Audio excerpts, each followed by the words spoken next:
Okay, so live stream has. Okay.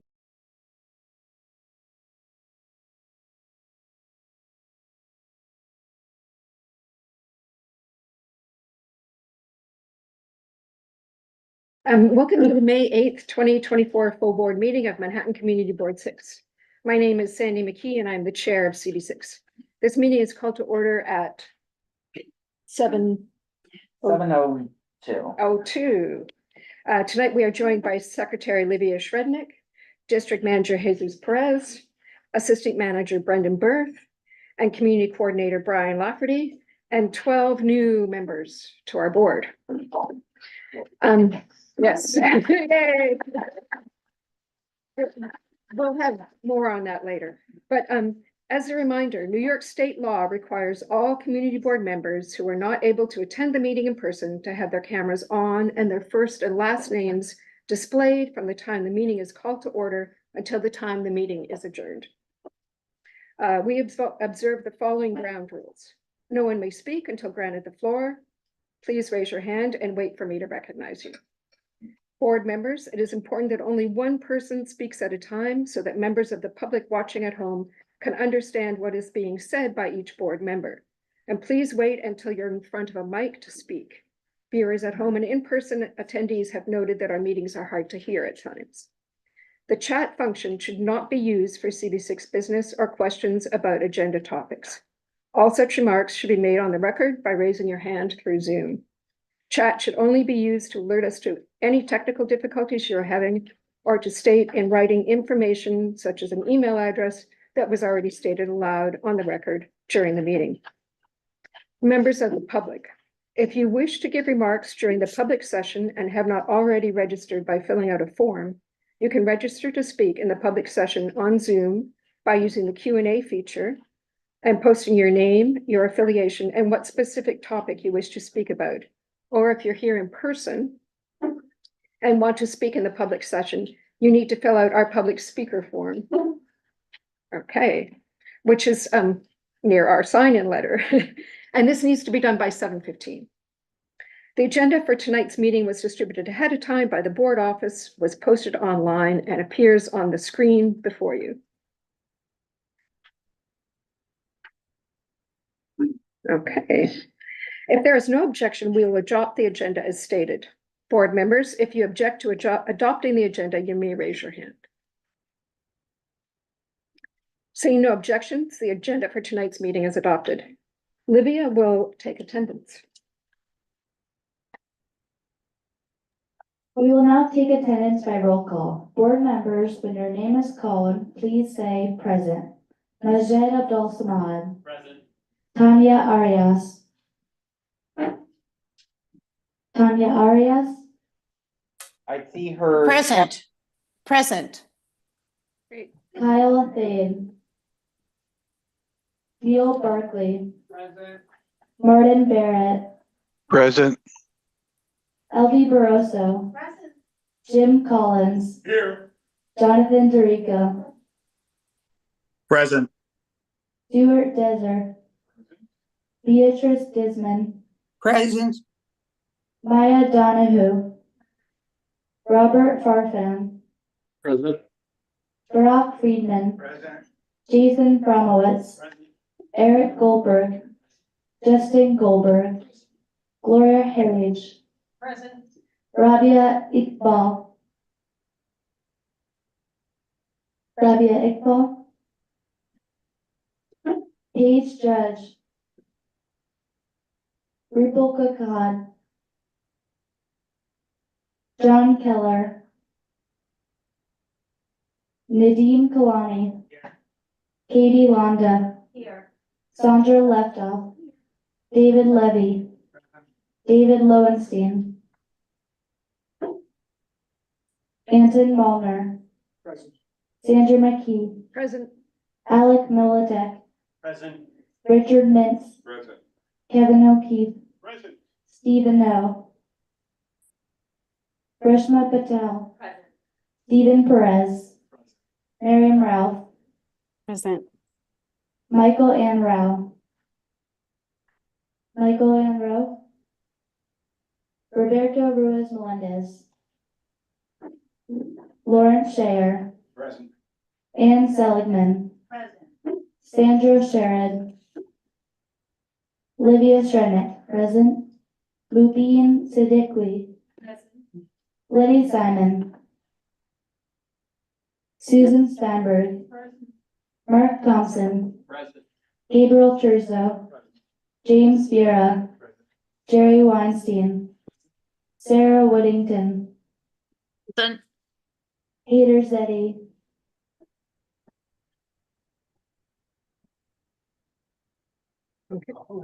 Anne, Peter Zeddy, sorry.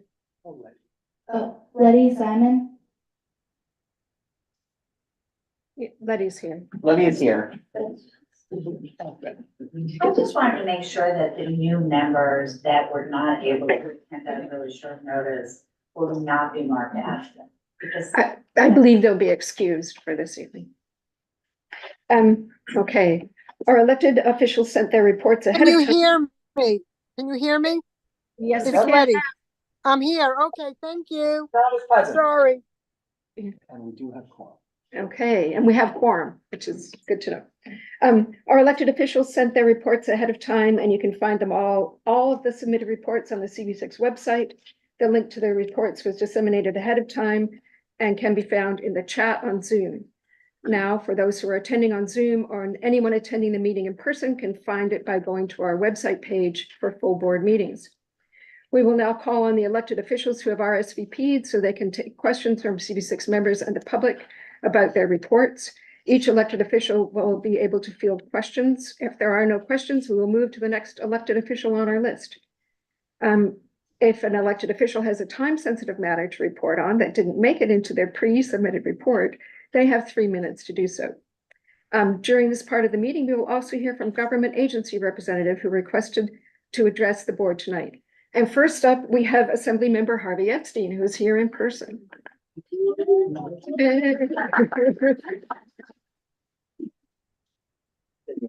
Yes, please, yeah. And it's too hot to put my jacket back on. Yeah. Yeah.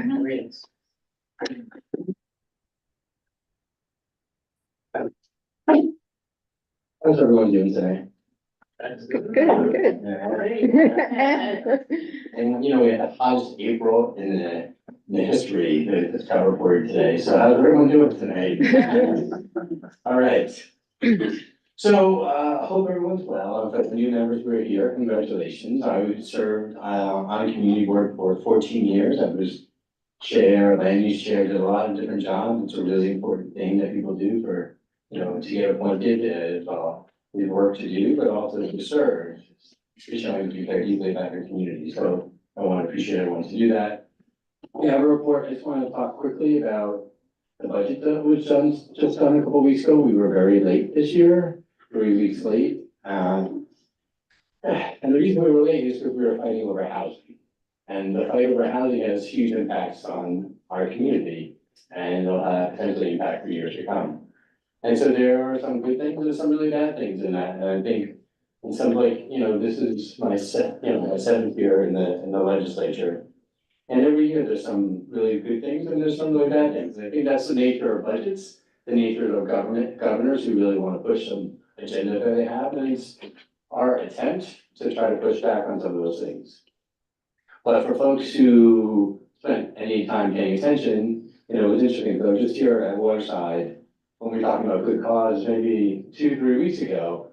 And while good cause, so isn't exactly what we wanted, it has potentially helped millions of New Yorkers. It only applies in New York City. It only for people whose rents don't exceed what's called 240% of fair market rent, and only buildings that have more than 10, owner has more than 10 units.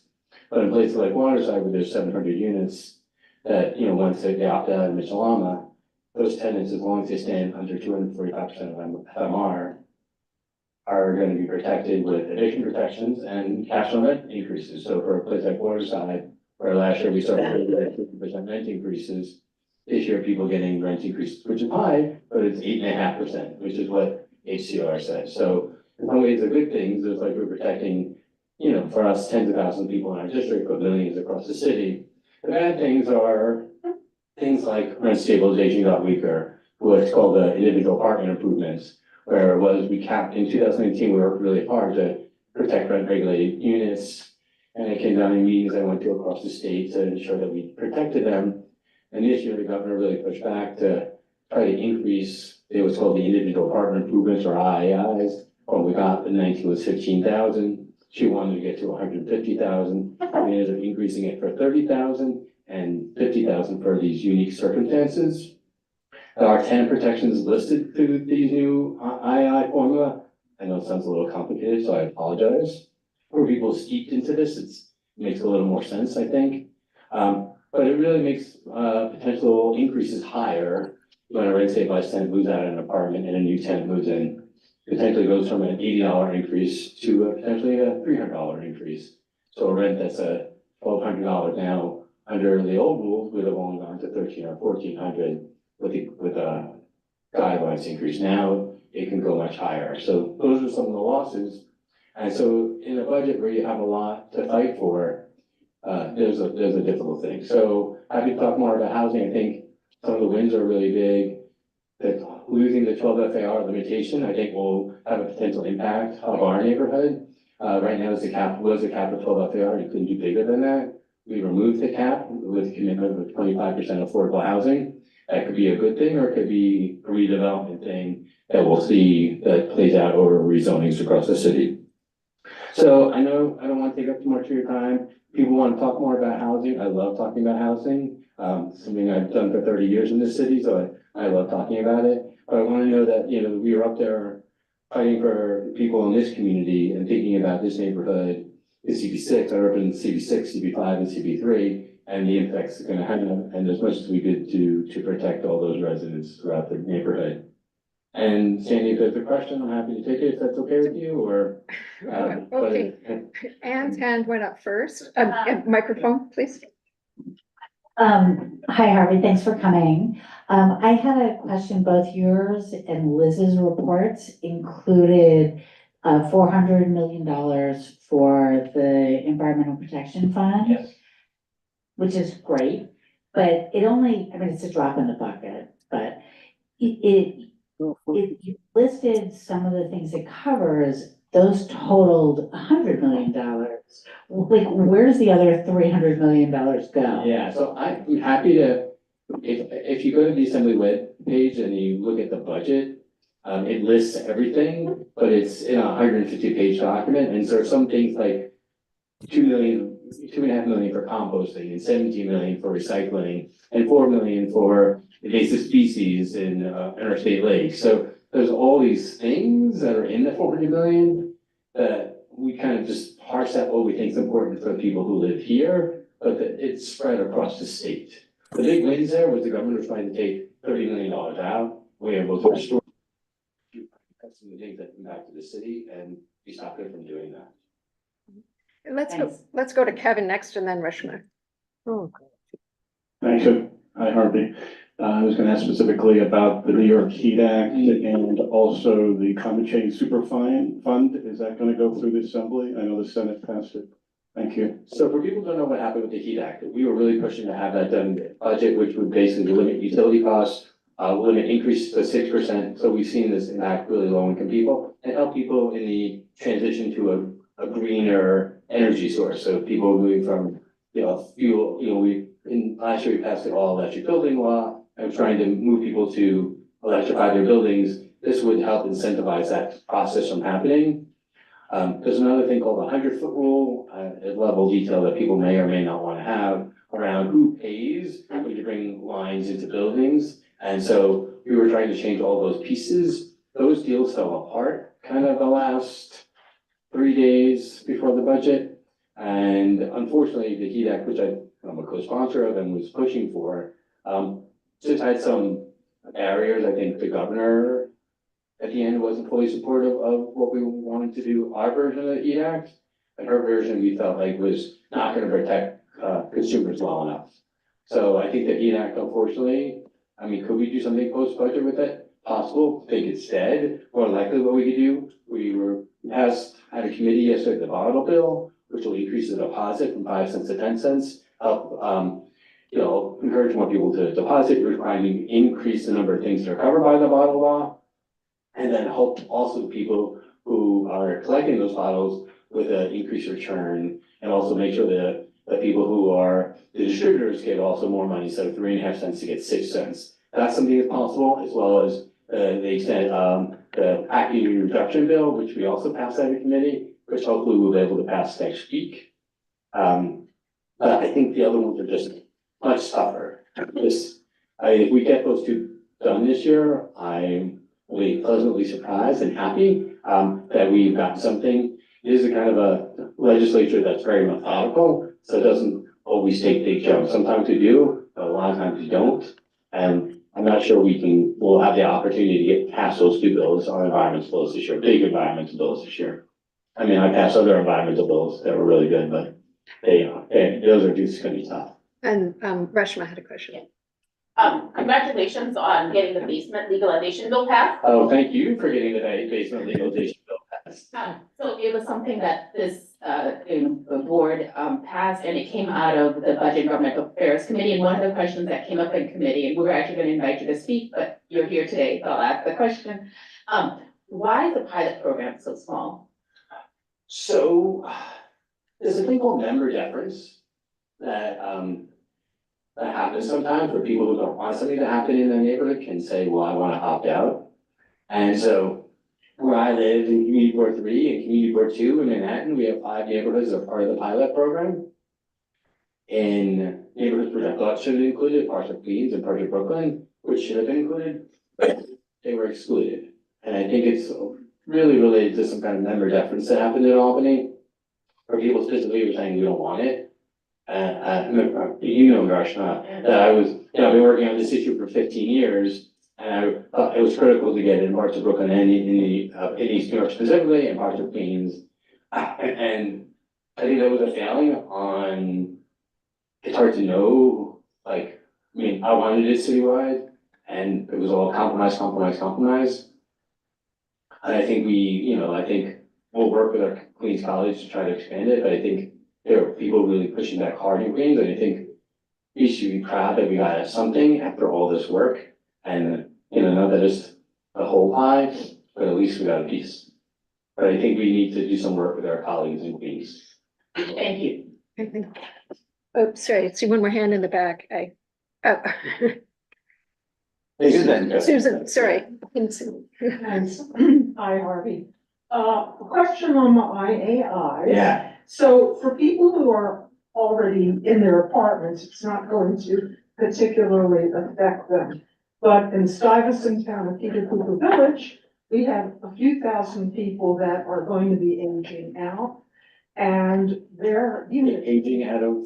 they're gonna either die or go to nursing Oh, homes. okay. That kind of aging. I think we're unclear, sorry. And so, Hopefully not a few thousand, but maybe. whatever. There are 1,000 units without air conditioning. Every single one of those residents are older. Okay, so they're gonna end up as having a target on their back because management is well aware of who they are. And we had this whole rash of Gallup notices several years ago where residents were challenged on their primary residency. I'm just wondering what protections would our tenants have if they feel that management is starting to harass them to get them out? So within the IAI law, we wrote, there can't be findings of harassment specifically within that statute. And so they have to prove to HCR that there's been no history of harassment and get certificates of no harassment. That's one thing. The second thing, not that this is good, because the IAI increase is over a 15-year period. If they spend $30,000 in year 1, they can't spend any more money over the next 14 years. So the $30,000 doesn't change for the next 15 years, and they have to spend it over 15 years. So some might be concerned that the people have a target on their back. But first of all, you know, in every rent stabilized building that I've organized with and represented, because as you know, Susan, I've represented tens of thousands of rent stabilized tenants. There's a path to help them. And second of all, there's a risk to an owner if they do engage in harassment, they will be permanently barred from the IIs. And the third thing is 15-year increase means there's not as much incentive because they can't spend the $30,000 and then 5 years later spend another 10. They're just stuck with that number, which is a huge win. I know there's a lot, I know we lost a lot of it, but I think the pieces that we were able to get when we were losing, we went back in and fought for some additional protections. And this 15-year piece has been, I think, a really successful one to protect the tenants because there's less incentive because if you do that, if you spend all your money, you can't improve anything time and time again. So I think for the tenants, there's a lot of protections in it. And for owners who feel like they don't have enough money, we put money aside to help owners, especially struggling owners, to get more resources to be able to do the improvements without the rent increases. So we feel like there's a win-win there. Great. Okay, thank you. I think you have another appointment, right? I do, and anyone wants to reach me, I know. Joanna Sanchez in the back, Yeah. please reach out to her. If you want to call me directly, lots of people already have, I'm very accessible. I respond to every email, even my assembly emails. So please do reach out if you have questions. And I want to thank you all for all you do for this community board. And Sandy, thank you for your leadership as well, you know. That we do this together. I didn't even mention all the great work we're doing around Beth Israel. I mean, I never mentioned all these great, we're getting tired of winning, no, I'm saying like, it has really been like this community coming together saying we need a hospital, the state listen to us, we're gonna continue to fight together. We're lucky to have, Councilmember Rivera's, Katie's here, we have a great councilman, we have a great senator, we have great people who are working together. And between Kristen and Carlina, we are a really strong unified team. So, Peyton's been doing a great work with her too. So, I think we're really lucky to have this team here. Thank you all. Thank you. Thank you.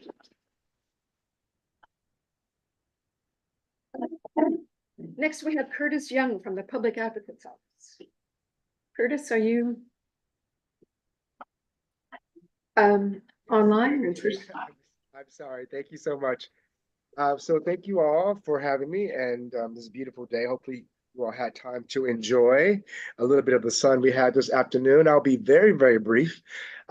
First of all, let me start by acknowledging that it is Asian Pacific Heritage Month. So to all those who are celebrating, we also celebrated Cinco de Mayo a few days ago, and we have Mother's Day coming up. So a lot of things to be thankful for and to celebrate with our fellow New Yorkers. So as you know, we're now in the budget season. So we are busy following along with what's happening on City Council.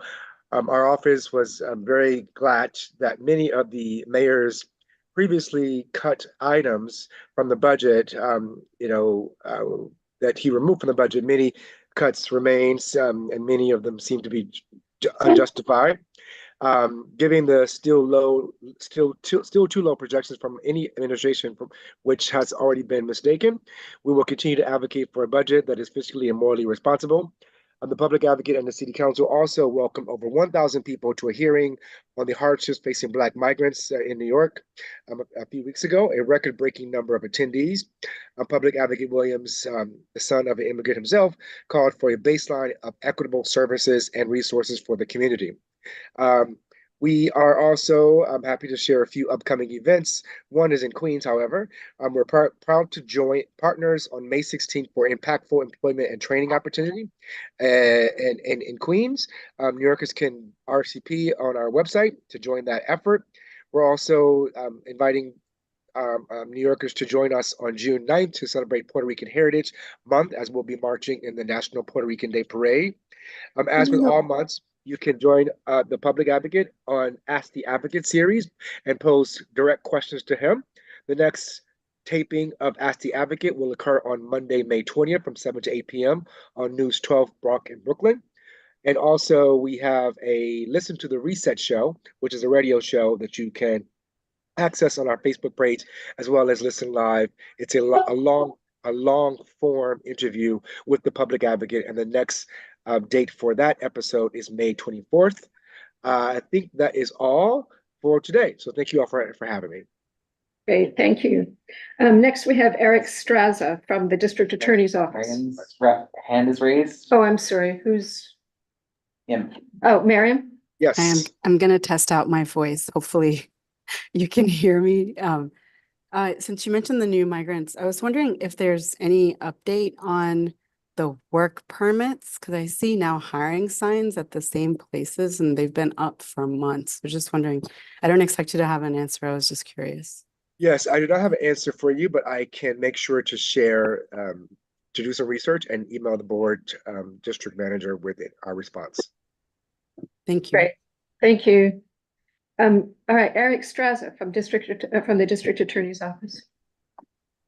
Hi, everyone. Eric Straza. I hope everyone is enjoying their evening. Don't have too much to add to the report that was submitted. Just really quickly, that report highlighted an expansion of services for witnesses, victims, and their families, a funding opportunity for community-based organizations focused on gun violence prevention, and then also a partial passage of the Hate Crimes Modernization Act in the recent state budget passage, which we were really happy about.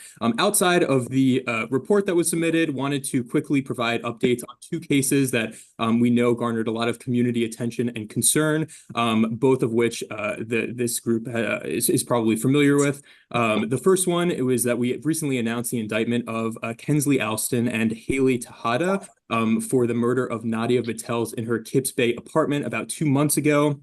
I don't want to take up too much time and go through all the counts or details, but we have a full press release on the indictment that we released on our website, but the top 2 counts are murder in the second degree, and there are many other charges that can be found in the press release. And then the other case that I just wanted to put on everyone's radar was that we recently announced the sentencing of Roberto Simmons for biting, kicking, and spitting on 5 NYPD officers after being arrested during a gathering in Union Square. It was organized by a popular streamer that I'm sure many of you remember. Simmons was sentenced to 2 to 4 years in state prison. And again, way more information on that case as well on a press release on our website. Happy to take any questions or explain anything further, but I think that's all I have outside of the report. Thanks so much. Thank you. I don't think we have any questions, so we'll move on to Justin Flagg from Senator Krueger's office. Hello, I don't have anything to add to our report, but I'm happy to take any questions. Do we have any questions for Senator Krueger's office? Okay, great. Thank you. Peyton, and I'm not going to pronounce your last name, sorry. From Schulteis. Schulteis. Okay.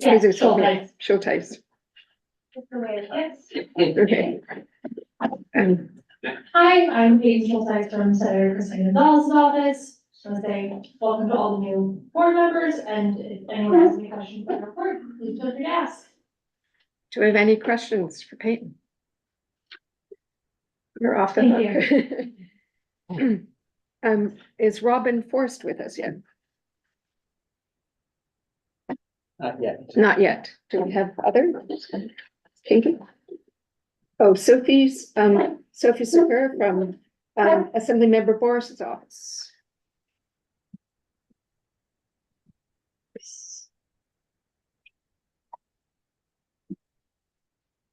Hi, everyone. I first want to say hello. I am Alice Force's new district director, and I'm really happy to be here. So, as Assemblymember Epstein definitely can explain better than I can, but we just passed the state budget on April 20th, made a lot of investments. We actually were able to secure $4 million to go back into community groups in the district. So we're really happy about that. We have some interesting bills that we're trying to pass over the next 14 days now. 4 of them are relating to e-bikes in the district. And we know that's a big problem in the area. We also introduced the Access for All Act, which would make community board meetings more accessible by allowing them to be permanently virtual. So that's something we're working hard on.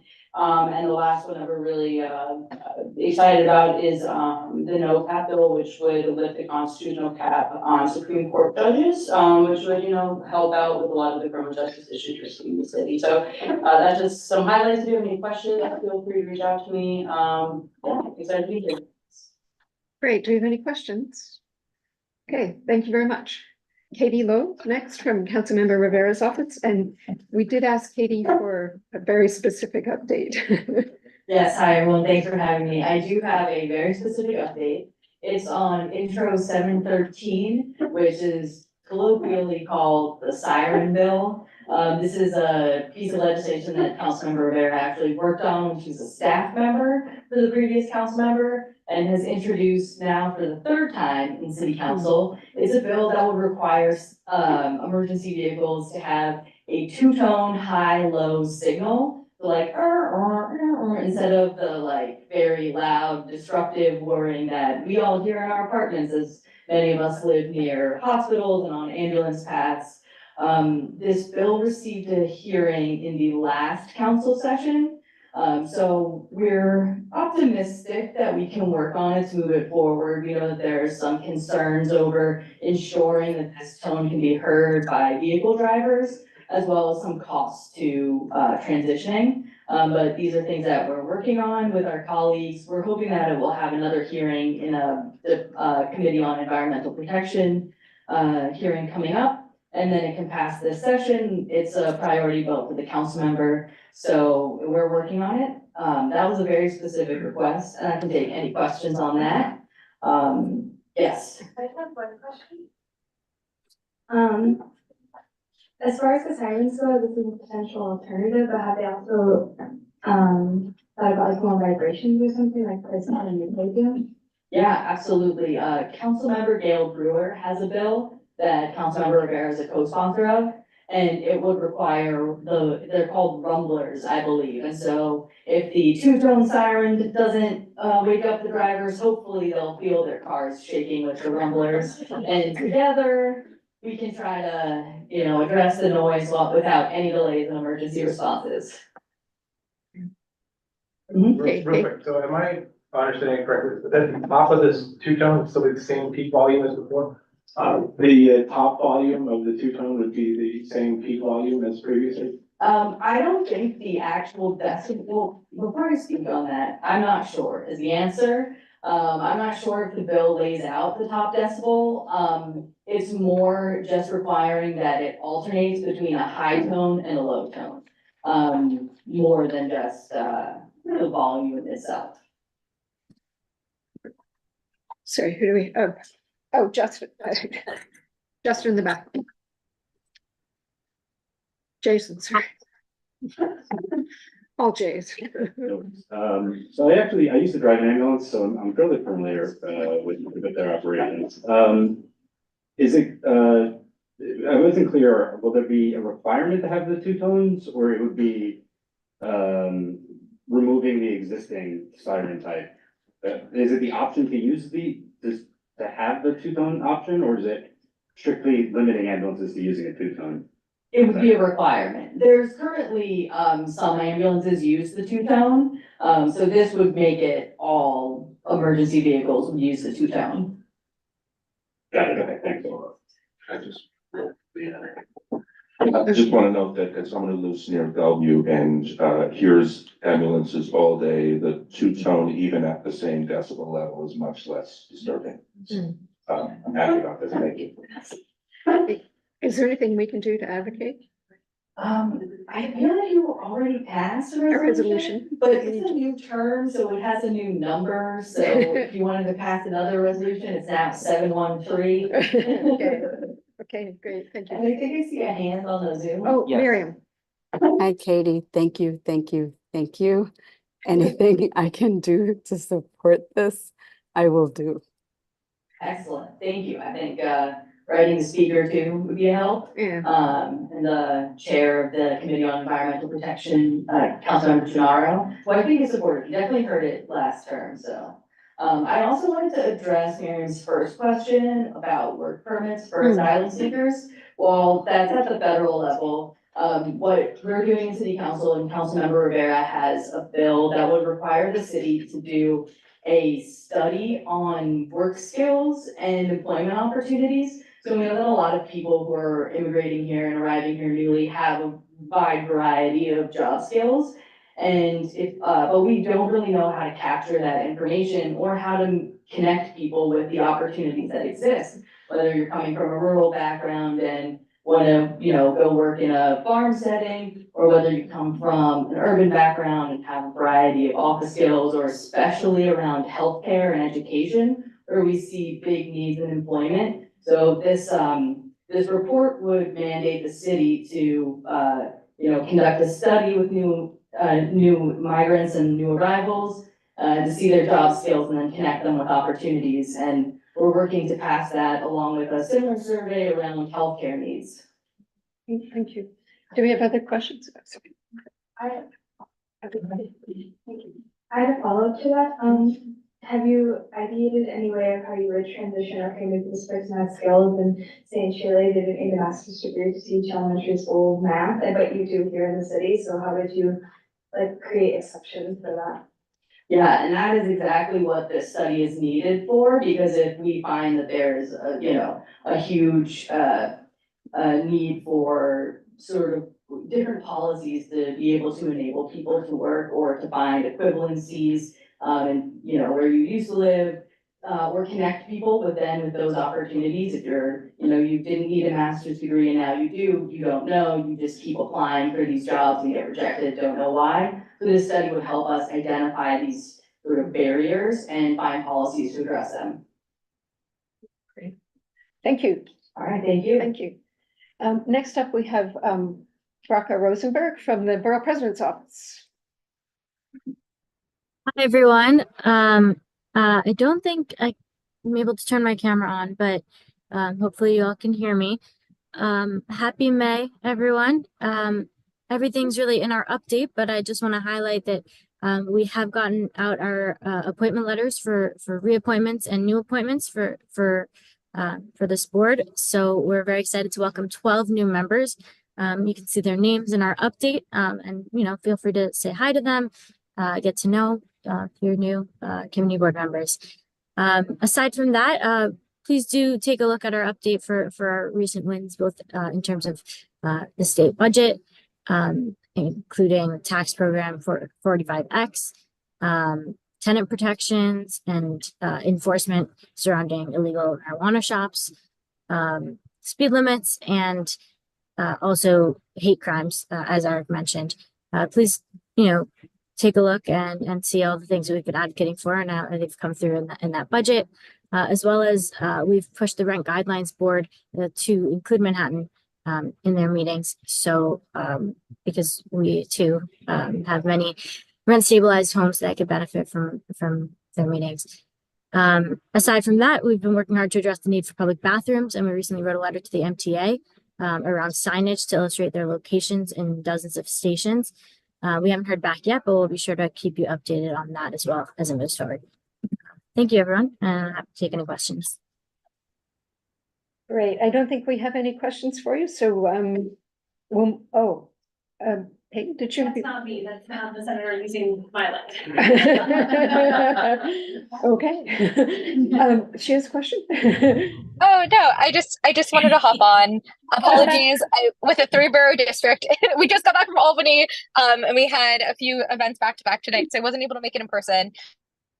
Hop on and welcome our 12 new board members. Incredible. I am looking forward to meeting you in person. Looking forward to bugging all of you about Mount Sinai Beth Israel, because we're still fighting that fight.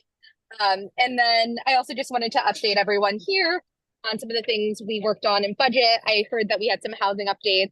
I'm really glad that Harvey and I worked very hard on housing in the budget. So I'm glad he was able to speak to some of the things we delivered our office. So got additional funding NYU Dental for veterans. So we're also funding some of our community organizations. And then moving forward, there are some in-district, aside from Mount Sinai Beth Israel, updates I did want to share. We've had a very difficult time. We've been in contact with our synagogues in the district, which have gotten some threats. So I just wanted to make everyone aware that we're actively monitoring those situations and working with those members of our community to make sure everyone is safe and make sure that we get funding for security upgrades. That's another exciting post-budget update. And then finally, also wanted to flag for everyone here, because I know we have a lot of members that are part of different organizations. We are getting our own bucket of funding for capital and discretionary funds. And so within the next 2 months, definitely we'll be opening up applications and wanting to fund more in our community, whether again, it's safety concerns or education programs or senior services. We're going to be looking to see as much as we can possibly support in the side of the district. So I wanted to pop in, say hello, congrats, say we want to work with you on all these things, and then also remind folks that now that we're done with our budget, it means it's time for discretionary. And please reach out to our office if you have any questions, and please submit your funding request. So thank you all so much. Great, thank you. Also happy to take questions while I'm here if anyone has any additional questions. Okay, great. Thank you so much. Okay. All right. Bye now. Bye. Bye. And I think next we have Robin Forst from the mayor's office. Hi, everybody. Good to see you. Those of you that I can see since I'm on camera. But anyway, I have a couple of quick updates from the mayor's office. One, you've probably heard that early last week, the mayor announced started the public review for the City of Yes housing. It is an effort to try to bring new housing to every neighborhood to try to reduce what is a really horrendous housing shortage. I think you will be holding a public hearing next week in your land use and waterfront committee. Yes, that's correct. Yeah. Gonna try to be there if I can. The other thing, I don't know if anybody heard, but yesterday there was an announcement that the mayor has rolled out composting in all New York City public schools. And it's very exciting, both in the short term and the long term, by, sort of educating young people at an early age about the need for composting and being more environmentally aware. So that's pretty great. The other thing is there is it's not newly, it's the second year that there is participatory budgeting at the city level. Last year was the first year, and between now and the 12th of June, people can put in their votes for how the city should spend $3.5 million of city funds within their community. The way the program works, or the way you sign up to vote, you have to be 11 years old minimum, and your immigration status doesn't matter. You can, as long as you're living in New York City, you are eligible to participate. And borough by borough, there is a list of possible projects that you can decide to support, to vote to support. It's very easy. It's online. I'll tell you the name of the link, or I can put it in the chat if I can. It's participate.nyc.gov. I did it myself earlier. It's very cool. And I hope you will consider participating. Any questions? I'm happy to take. But any questions for Robin? No? Great. Thank you so much. Thank you, Cindy. I see Patrick. Oh, yes. Hey, everyone. Good evening. I don't have any additional updates aside from the report. We did submit it kind of late, so if there's anyone who has not seen it wants me to go over, I absolutely can. But if there's anyone who has any questions, please feel free to raise them. From Keith Powers' office, sorry, for those who don't know. Steve? My question is in relation to the gaming facility text amendment that the city council voted on last month. This amendment would allow casino applicants to bypass the traditionally load process. This community board, CB5, and others passed resolutions strongly against such an amendment, but Councilmember Powers voted for the amendment and helped it pass the council. So my question is, why did Councilmember Powers vote in favor of the amendment? And why does a casino get a different process from the regular zoning dealer process? Sure. That's a great question. I don't want to misspeak on behalf of the council member. I haven't spoken with him about this vote and what his reasoning is behind this vote was, so I can follow up with him and get back to you on that. I can, raise the questions that you just raised to me and, explain to him the context you provided and get back to you. I can provide my my contact info in the chat so we can, connect offline. But I can also pass this information along to the community board so they can let folks know, but I'd be more than happy to check in with Keith and get you an answer on that. Great, thank you. Jim. Last August, Councilmember Powers introduced a bill within the city council to impose a $10,000 fine on landlords who leased to illegal pot shops. And there was supposed to be reporting, and any city agencies from the Department of Building to the Department of Sanitation to the NYPD could have written up the $10,000 fine. I haven't seen any reporting that those fines have been imposed. Is anybody keeping track of that? And the reason I ask is that the state budget, as you know, just had a whole bunch of legislation talking about these pot shops as well. But I'm beginning to wonder how much of this is real and how much of it is just performative. Are we going to shut them down, or are we just going to, The goal is to get them shut down. The council member has been trying many different avenues to address that, one of them being the fines you mentioned. I can definitely find out what the reporting is on that. I'd have to check in with our colleagues at the NYPD and maybe with the legislative division at the council just to see what the rules are with the reporting and find out more info behind that. But not to sound like a broken record, I'd be more than happy to find that info for you and pass that along to you so that I can answer that question in full detail. Yeah, I'd appreciate it. Thanks. Of course.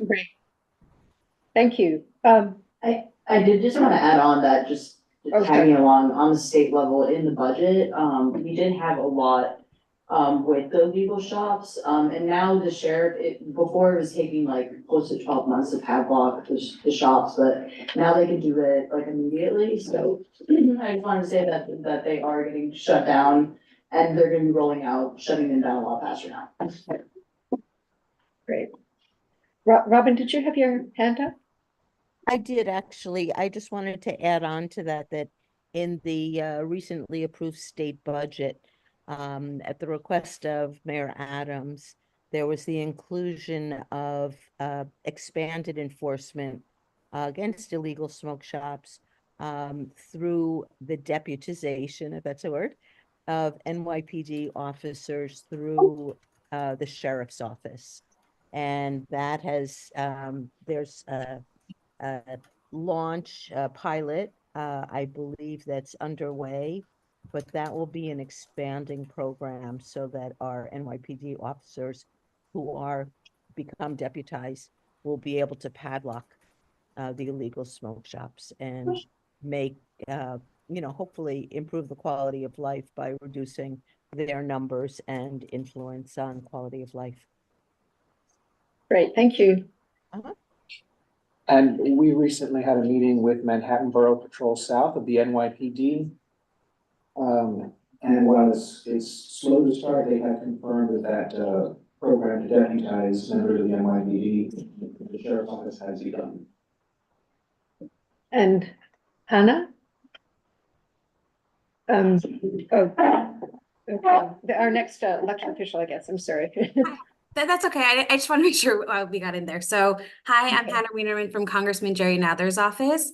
In addition to what we wrote in the report, I just wanted to build off what Senator Gonzalez said. So Congress was able to secure an additional $400 million into the Nonprofit Security Grant Program.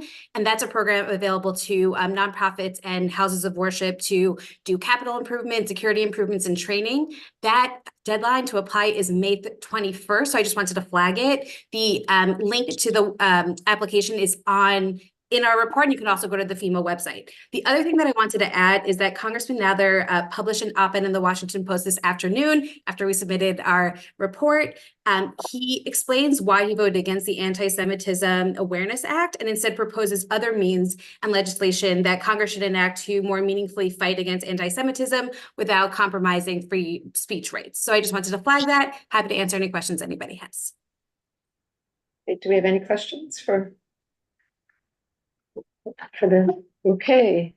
Thank you very much. I think that's the last of our elected officials. Is that correct?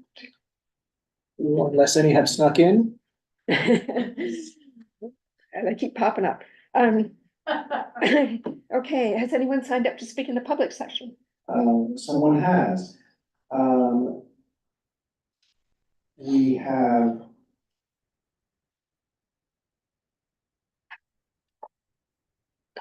We have one registered for the public session, Gabriel Lewenstein, who is the president of the Stonewall Democrats, who wishes to speak to the board on a matter that is on the agenda tonight. Mr. Lewenstein? I see him. Mr. Lewenstein, do you hear us? Hello, yes, can you hear me? Yes, now we can. All right, you have 3 minutes to make your remarks. You may begin your remarks now.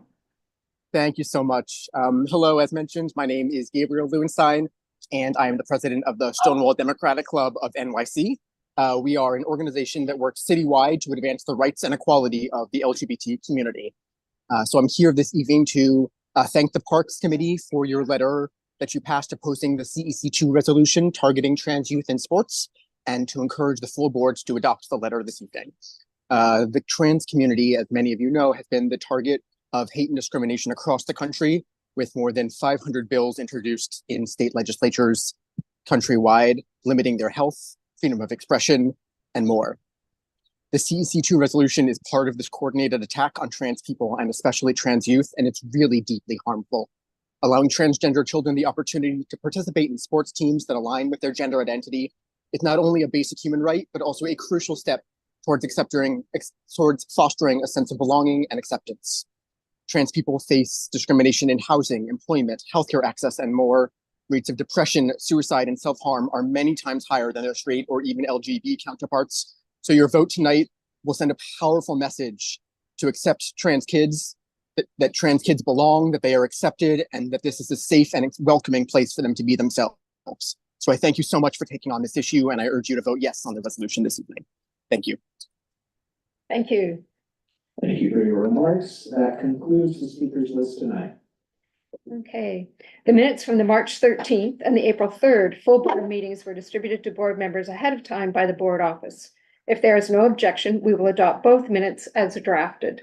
Board members, if you object to adopting either set of minutes, you may raise your hand and indicate which set of minutes you want amended. Great, okay, seeing no objections, the minutes from the March 13th and the April 3rd full board meetings are adopted. They will soon be available on the CB6 website. Time for the chair's report. So we're saying goodbye to 4 members of our board this evening who will be greatly missed. They've made a great contribution to our community, and we look forward to having them back at any time in the future to help out. First off, we have Raj Nayar. He's been on the board for 12 years. Is Raj here? No. Well, I'll just tell you what he's done, just so you know. Raj served on the Parks, Landmarks, Cultural Affairs, Housing, Homeless, Human Rights, and Health and Human Services Committees. He's kind of done it all. He served as chair of the Housing, Homeless, and Human Rights Committee for 5 years. He was vice chair of the Housing, Homeless, and Human Rights Committee for 2 years. Before serving as a full member of the board, he served as a public member of the Housing, Homeless and Human Rights Committee from 2010 until spring of 2012. Stanley, could you please use the mic? Oh, I'm sorry. Okay. Do you want me to repeat that? He also served as the CB6 representative to the Union Square Partnership, the 30th Street Men's Shelter Community Advisory Board, and the Samaritan Village Community Advisory Board. So hard shoes to fill, but I know our 12 new members are going to do that. Matt Roberts, also not here with us this evening, but he served on CB6 for 8 years. He's been a member of the Transportation Committee for almost 8 years. And Matt briefly became the co-chair of the Transportation Committee from October of 2020 to February 2021. And once he was appointed the new Public Safety Committee chair, he stepped down as co-chair of the Transportation Committee. He also served on the Housing, Homeless and Human Rights Committee for 2 years. He was active in the community as vice president of the Murray Hill Neighborhood Association and as the president of the 17th Precinct Community Council. Abigail Cruzmark, who I understand is pregnant, which may be one of the reasons why she is Abigail here? Yeah. Okay, stand up, Abigail.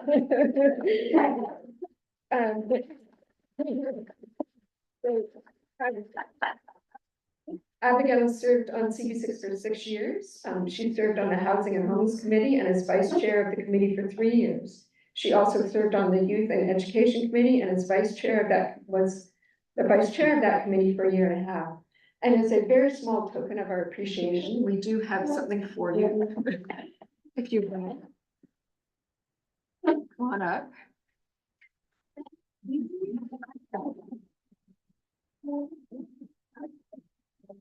you very much. Yes, great.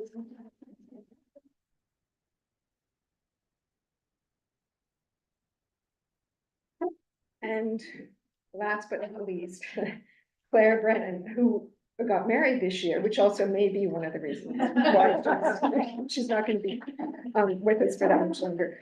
But Claire has served on CB6 for 6 years. She served on the Transportation Committee for 2 years and the Environmental and Parks Committee for 2.5 years. She left the Housing and Homeless Committee to become the chair of the Business Affairs and Licensing Committee, which she has led for 3.5 years through OCM, through lots of various things that have come our way. So Claire, if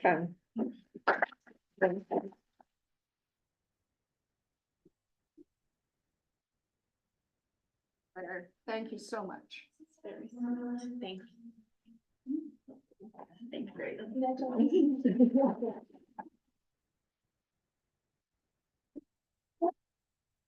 And now we want to welcome our 12 new members.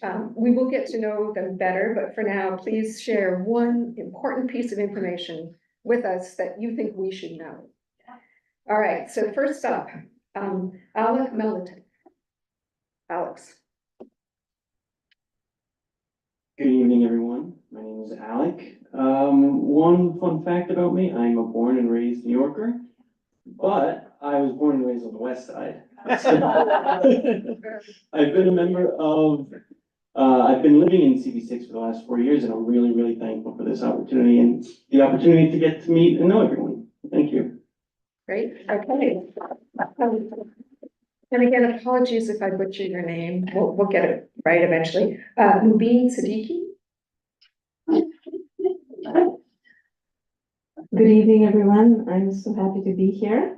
I guess one fun fact about me is I'm actually a successor to my daughter, who is a high school board member at CB6. Her name is Aisha Siddiqui. Yes, yes, we remember that. Maya Donahue.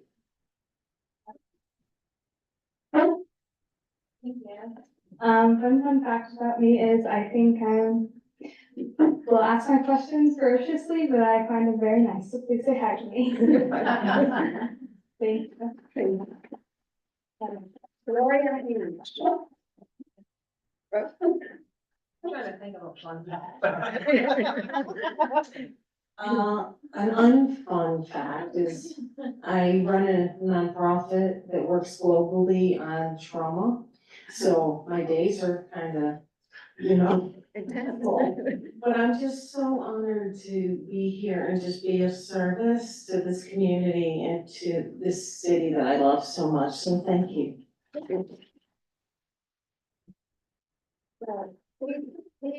Patty or Patty Landa?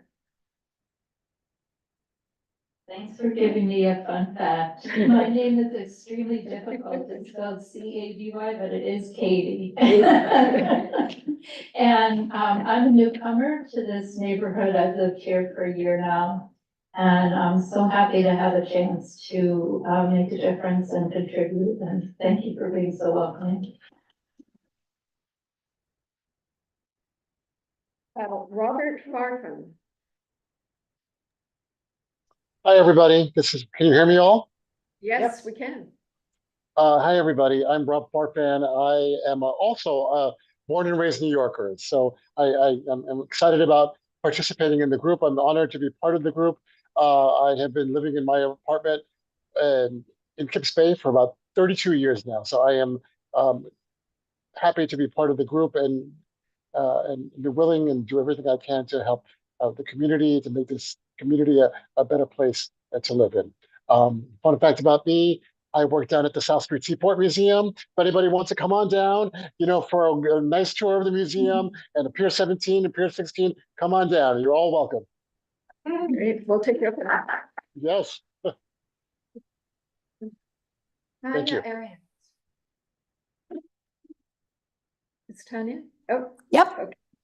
Hi, everyone. I became a New Yorker 43 years ago and never looked back. I love this city tremendously. I've been living in the neighborhood for about now almost 19 years. Fun fact about me, it is now 2 a.m. in Germany, and I am joining you. This gives you an idea of how dedicated I am to my community and to my people. So I'm joining you from Germany right now. Thank you so much. Rabia Iqbal.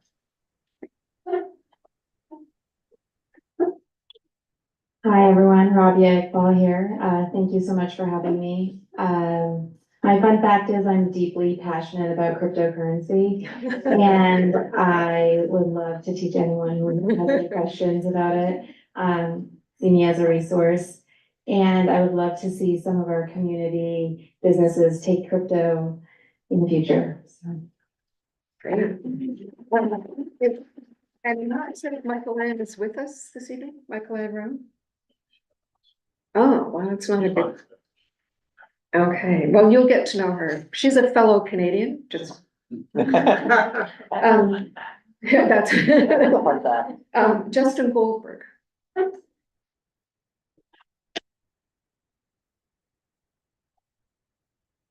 Hey everyone, my name is Justin. I'm actually originally from California, so moved out to the East Coast 5 years ago.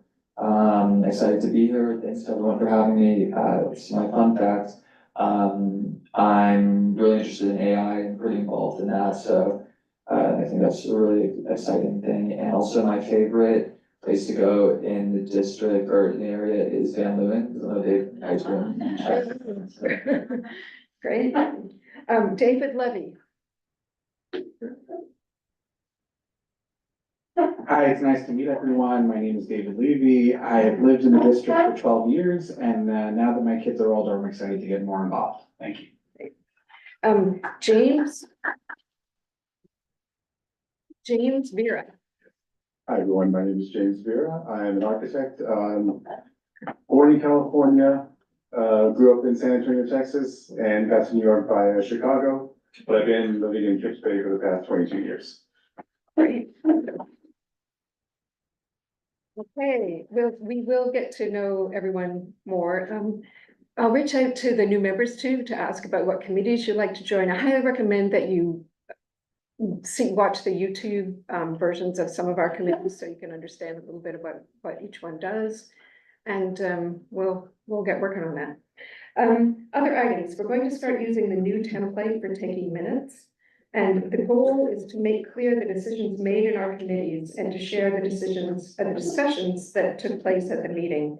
With with that goal in mind, committees are encouraged to have the minutes posted before full board so that we can refer to them prior to voting on resolutions. And the new template is up. Yes. On the website. On the website, and that's one of the resources that you have if you are asked to take the minutes.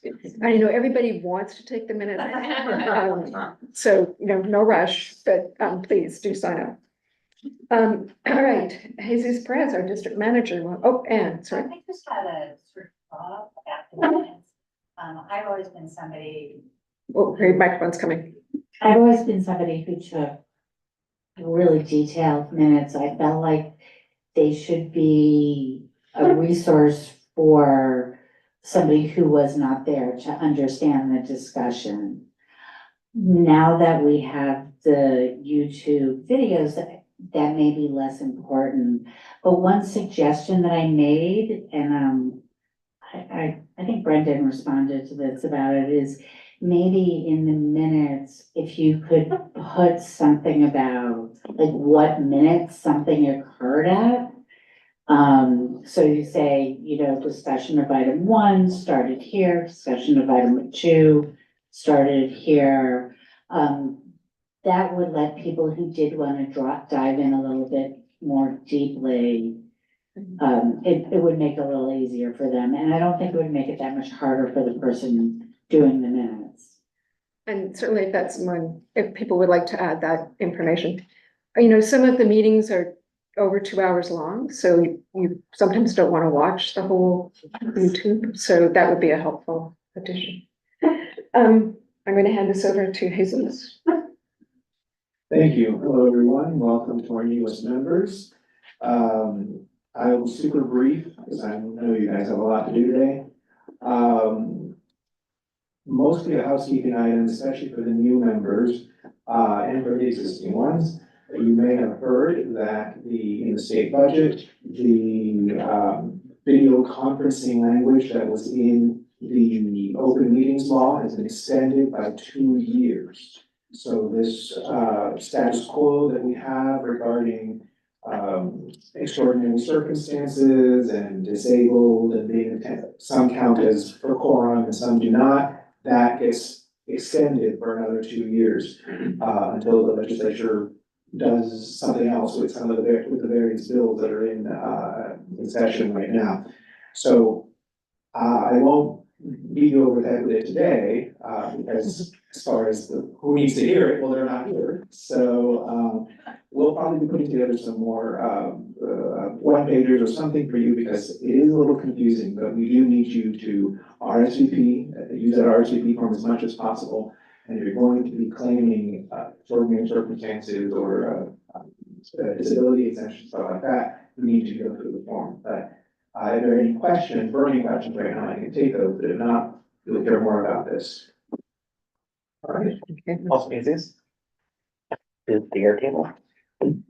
Yes. Oh, sorry. Oh, one thing, especially for the newbies who got the ballot link earlier this morning, we had 2 of them that submitted their ballots. You don't do that. You do it here. So we have deleted those ballots. You have to do it again.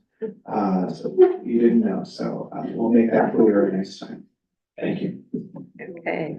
We've now arrived at our committee reports and resolutions. A reminder that the same rules stated at the beginning of the meeting apply. Members of the public, please note that during this session of the meeting, we only recognize questions from members of the board. The CB6 staff emailed the digital ballot to all our members. Please click on the link in your email the office sent to open this ballot. Select your name from the drop-down list and select your vote on each resolution as it is presented.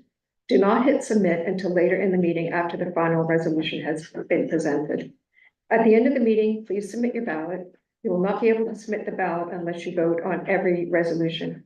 If you plan on abstaining, please select abstain.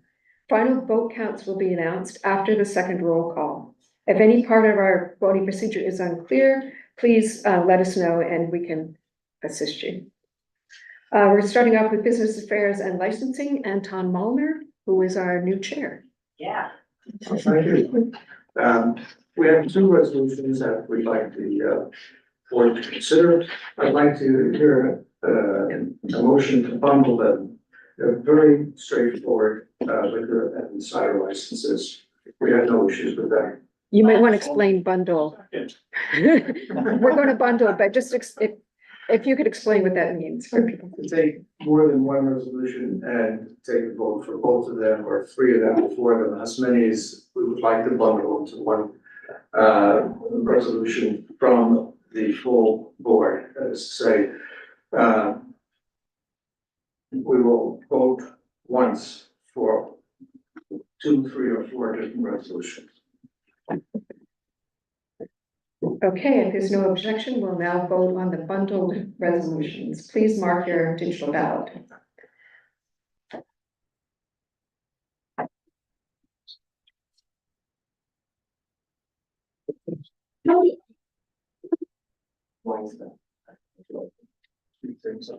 Be a problem, so if there was an issue with any one of these, I would mention that any normal run-of-the-mill thing, we could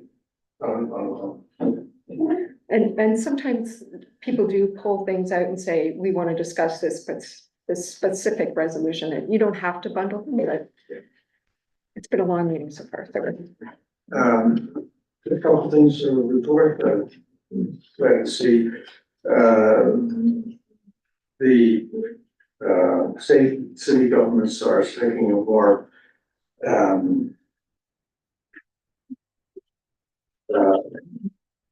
active role in trying to get rid of these illegal cannabis shops. I think we get close to like 1,400. I heard Mayor Adams, 2,800 in this city. There was a report in New York Times, I believe, last week, which said that many of them were owned by the same individual through various LLCs. And I think one of the things we should be looking at is, it's fine if you close these shops down, but I think we have to go to the source of these shops, which is this one individual who had 33% or more of the shops, these illegal shops that have opened. So I think it's something we will look at more seriously in the future. Second thing is I want to thank Claire personally. She's helped me through the transition from vice chair to chair. She's been very helpful, and I want to give my thanks and thank you for all the contributions you made to the Business Affairs and License Committee. Yes, thank you, Claire.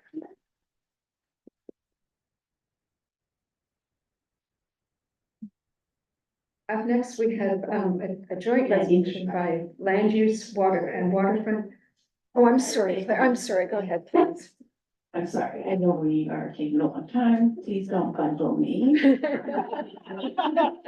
But I did just want to say one quick goodbye to everyone and really thank you all for the relationships that I've built with you throughout these 6 years.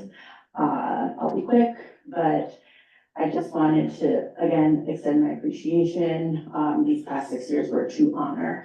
When I was finally, after a few attempts, appointed to the board in 2018, I couldn't imagine the impact it would have on me and my future. Of course, everyone was beyond welcoming.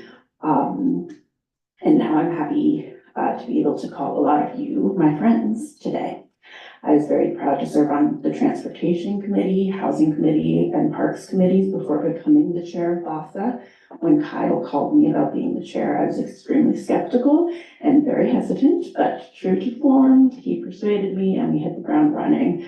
We worked on a lot of meaningful initiatives, investigating ghost restaurants during the height of the pandemic, advocating for the rights of nail salon workers, which is definitely a highlight for me, and of course, navigating the legalization of cannabis, which is obviously still going on, but in very good hands. So thank you, Anton, for everything. Best of luck. It's not the most praised position, or if you don't get enough credit for the time and gray hairs that you get from this meeting, from the committee, but I know you're gonna be really great, so thank you. And I just want to send in a huge thanks to the board office, everyone, workers past, and of course, the current crew we have now, for putting up with me and all of us.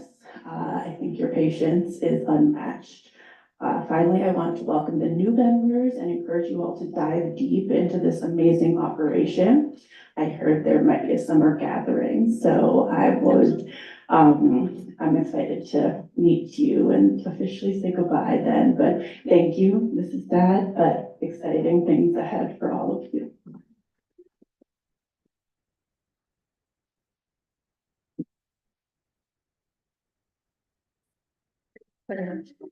Next, we have a joint resolution by Land Use Waterfront and, housing and homelessness, sorry. Michelle Abdul-Samad and Rich Mintz. I'll just give a brief introduction to this. We reviewed the early information about the mayor's City of Yes for Housing proposal, which is being presented formally to us next week on Wednesday, May 14th, yeah. Tuesday, May 14th, yeah. Yes. So we reviewed it in the Housing Committee. Then we separately, our two committees met together. We reviewed it. Then we considered a resolution about it in housing, which we passed. We passed it along to land use. They made one small change and then they passed it. And we are jointly presenting it to you today. This resolution does not take a position on the City of Yes zoning proposal, since we haven't heard the details yet. It is just an opportunity for us to express some of our concerns and requests for additions that we think will better serve the needs of our community. Now I'll pass it to you, if you have anything. Not really. Do we want to put up any amendments on the screen for folks to look at? Yes, Sandra, do you want to address this? Yeah, so are you gonna put them up? Yeah. Okay. So I included or added, additions to two of the amendments, so if you could, I guess, put it on the screen, otherwise I can read it. How do you want to do it? Are they sent to the office? Yes. It's I have it up. If it's helpful, I can share. We sent it. All right, so I'm gonna, it's number 2, water existing unit. They're already highlighted in here. What? They're already in here. Oh, they're already in. Our wonderful board staff anticipated and put them in there already. Are they in the version that was distributed? It was not- in advance of the Did you meeting? put the additions? Wait, did you put the additions in the? Okay, what was that? Okay. The Word doc. Okay, this is the Word doc from there. it's not shared. You need to share your screen. Oh, I'm sorry. Yeah. It's number 2, water existing. There we go. So just, you did, so you added it, right? Oh, so you Yes. added it. Everybody got the additions on it? No. That, if you can look at what's on the screen, what was sent to you was the original in the packet, and this is the revision in red. Can everybody read that? Should I read it? Sure, or I can read it from up here if you want, or Michelle, do you wanna? I'm happy to read it. Okay. So just so you know, this does not change the substance of the resolution. Basically just clarifies point 2 on lots of existing units, what's been added. Yeah, perfect, thank you. So just, we get the first 2 sentences and we're just adding the idea, the warehousing of vacated rent stabilized apartments by landlords. Where such apartments have already been lost, it should encourage the replacement of lost units and include a mechanism to guard against further loss of housing stock. So again, no contradiction there, just elaborating a little bit and calling out vacated units and the warehousing. The following point, housing diversity. Again, I'll just read very quickly. The proposal should encourage the construction of a diversity of apartment sizes that reflect the diversity and needs of families of all sizes. And there are 2 examples there, just saying if 30% of residents live in 3-person families, then 30% of new affordable units should be designed for 3-person families. Another example, again, saying if 10% say residents are single individuals, 10% apartments should account for that. So these are the changes, they're not really, they don't change the content. Yeah, I think they changed some of the spirit of it. yeah, I mean, I would just like to. You know, just, they were meaningful additions. Right, yes, yes. Okay, and so this, how we proportion is an ongoing issue, same as who is it affordable for, is an ongoing issue, which has to be specified. And then what size families are we talking about really has to be specified, so those are real additions. Yeah, I mean, I would just like to say, as someone who chairs one committee and then serves on the other, and I considered this twice, these are consistent with the conversation that we had in the meeting. They're good additions, which I support as someone who's on both committees. I also just want to add that we have not really discussed the entire resolution, so this is coming out without it having really seen it, so I think that needs to be understood. You mean we have to discuss?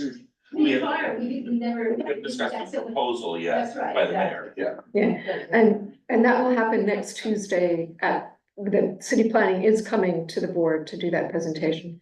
So is there any discussion of these particular? Are those the only changes? Yes. Would we like to vote on this resolution as amended? So. Okay, Second. and What happens if the proposal that we see next Tuesday has something kind of fairly dramatically different? Do we do another resolution? we will have to do a final resolution. This is really meant to put our questions and comments before city planning before they come to us. Sure, thank you. So after next Tuesday, we'll take a position in favor, not in favor, whatever it is, but right now, we're just asking questions. Right, I'm waiting my report, just inviting everybody, Tuesday at 6:30, we are the public hearing on city of this. Great, so seeing no objection, we'll vote on the resolution. Please mark your, Actually, sorry, there's. oh, I'm sorry. The only comment is, the more I'm asking questions, the more questions that have to be asked, I'm sort of, and it's really scary because this is a major undertaking and we cannot do it blindly. And I've been asking questions thinking, oh, I got an answer. But then I have to ask the next question and there's yet more. And so the hidden quality of this is something that really needs to be on all of our minds. Absolutely, all of these zoning changes are substantial. Absolutely. That's what I'm learning. Okay, great.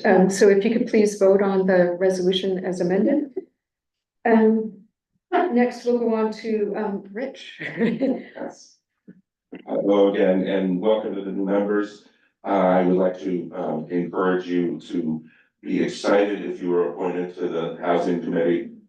We are a good group with a lot of substantive policy opinions. We have rollicking conversations that results in, I think, substantive recommendations for the city. So it's a fun committee, and we have an impact on the lives of millions of people. So that's great.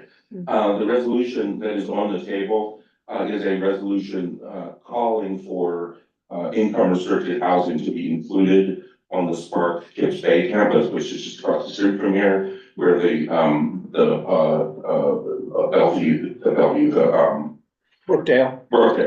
Brookdale campus currently is. As you, most of you know, the state and city and EDC are collaborating to build a science campus there. We, as a board, have been hoping for housing there for years. And so, especially given that a bunch of dormitory rooms are being lost, we are pushing for housing to be included in this. And we're already on record as asking for housing as part of a broader resolution, but this is our opportunity to be very explicit about it on behalf of the House. If there's no objection, we'll vote on the resolution. Please mark your digital ballots. I'll wait my report other than by saying that anyone who's interested should attend the land use meeting on Tuesday and learn more about the city of Gas housing proposals done there. It's gonna be fun. Next up, we have Jason Bromwitz, Transportation. Thank you. Good evening, everybody. We have two resolutions, in front of everybody tonight. The first one is in requesting the installation of a city bike dock on the East River Greenway near 23rd Street. Many of you may have noticed that it's hard to reach this area by city bike, and this is a way in which we would like to improve that. There's an open space, I'm going to take those just appropriate. All right, and then we have the second resolution, which is in support of the concept of a protected bike lane in the First Avenue tunnel between East 40th Street and East 49th Street. DOT presented us with a concept of a bike lane in the tunnel. They didn't have very detailed designs for us, but the committee felt it was important to support the installation of the bike lane, and ask DOT to focus on a couple areas of specific concern that the committee expressed around the intersections, and as well as asking them to return back and present us the designs once they're finished. Yeah, what does that mean by supporting concepts? I would say traditionally we would more support a plan to install a bike lane. We took a little bit of a vaguer approach of supporting the concept of the bike lane, given that they didn't fully flesh out the designs of their proposal. So we wanted to express support for installing a bike lane there, but not necessarily say that we supported what they came to present, because they didn't present us all the details.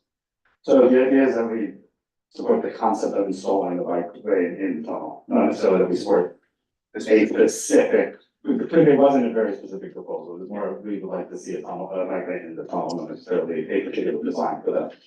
Thank you. So on, as sort of an aside, on line 36 of the reso, you say that you want to relocate the bike lane approaching 42nd Street to the curb. I don't understand why you want to add conflicts between cars. And the thrust of the resolution is, you know, if you're talking about the tunnel, is exactly that you're gonna have a mixing zone between bikes and cars. So how is that consistent in logic? So the issue at hand here, as you're going north on First Avenue, as the bike lane set up today, the bike path veers into the left ramp that bypasses the tunnel. So you have the tunnel basically down the center of First Avenue, and you have two ramps off onto the surface level of First Avenue. Bikes today take that left ramp. And the way the bike lane is designed there is there's a left turning bay, the bike lane in the center, and then straight and I believe right turns, but I might be wrong if right turns are allowed there, just straight. And so the bike lane is there in the center, which is a non-standard, not up to current federal and city standards for positioning of a bike lane. So the ask there is to fix that problem and to move that bike lane from in the center of two travel lanes to the curb.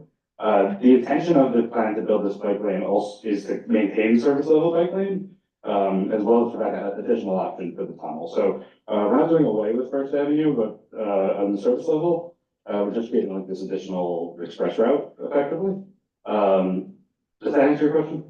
Well, it's just moving the bike lane from, you've got a turn lane for motor vehicles, and you've got a lane on the right that goes straight. Between those two lanes is the bike lane for bicyclists who are going straight. If you move that to the curb, now bicyclists who are going straight are conflicting with motorists who are turning left. We don't need more conflict. So one of the ways they could resolve that, and we can go into specifics, but I would say one of the ways they could resolve that would be having a dedicated signal for bikes. So bikes could have dedicated signal. If the bike lane was moved all the way to the left, bikes could have priority to move forward before turning traffic, and that would potentially reduce conflict. Larry, go ahead. I raised that issue because currently, as you're approaching 42nd Street, if you're on a manual bicycle, you're going uphill, and your ability to move forward is less, and having cars whiz by you on both sides is a little scary. So putting it closer to the curb, along with what Jason is suggesting, might solve this problem completely. Sorry, maybe we should go to Tanya. Tanya. Hi, everyone. Sorry, this is my first time at the meeting, so I just was a little concerned. It was one of the few resolutions that worried me a little bit. And I was just wondering, what is the rationale behind wanting to do something that to me seems a bit awkward and somewhat dangerous, because you're no longer on the sides by the curb. You're, as someone just mentioned, you're right in the middle of all that traffic. So how is safety going to be improved by having a bike lane right in the middle of all that congestion that comes in from all sides on the outside of the tunnel? Thank you. I'm not sure I'm following the question, because the bike lane, and first of all, welcome and thanks for, welcome to the question. I'm not sure I follow in that the bike lane exists there today in the center of the two traffic lanes. And so what we're asking for is to solve that by moving it outside of the center of the two traffic lanes. As it pertains to the tunnel, there is a conflict point. It doesn't really appear a new conflict point, but there's still a conflict point of where bikes will have to mix with traffic to continue into the tunnel, as opposed to, well, we have that problem today where bikes have to continue north on First Avenue. So there's an open question about how the DOT is going to handle that merging zone, but it's not a new merging zone or a new conflict. That conflict exists today, given the way bikes have to travel up to the surface level of First Avenue. Measure. So can I actually suggest, because while I'm fully in support of improving the bike connectivity there, currently bikes don't have to go to the tunnel. So even if we make the tunnel has a separate lane there, you require them to cross traffic. So I'm going to suggest if we send this back to committee to discuss a little more, we're fully in support of a protected bike lane there, going up to 42nd and requiring a signalization. So bikes go before traffic turning left on 42nd. I live right on that intersection, so I'm very familiar with it. But the current proposal, I think, has a trick in it, so maybe it's worth discussing more in committee. Sorry, but what was your concern that you would want to go back to committee? I'm just making a motion to refer back to committee to discuss a little more that conflict there, and whether a signalization is needed.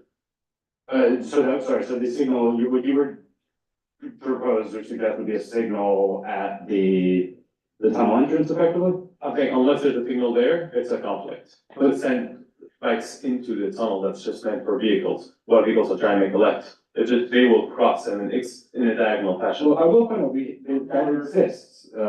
We have the. Order. Sorry, Jim. Motion's been made to refer and seconded. Okay, so we would vote on the motion. Was that a motion? Yeah, Yes. I'm making a motion, I just respect everybody's time, making a motion to discuss this, the details more in committee as opposed to full board.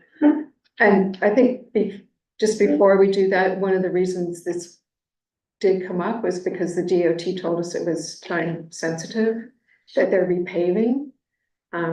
It could be done next year though, I guess, like they're repaving, that's why they urged.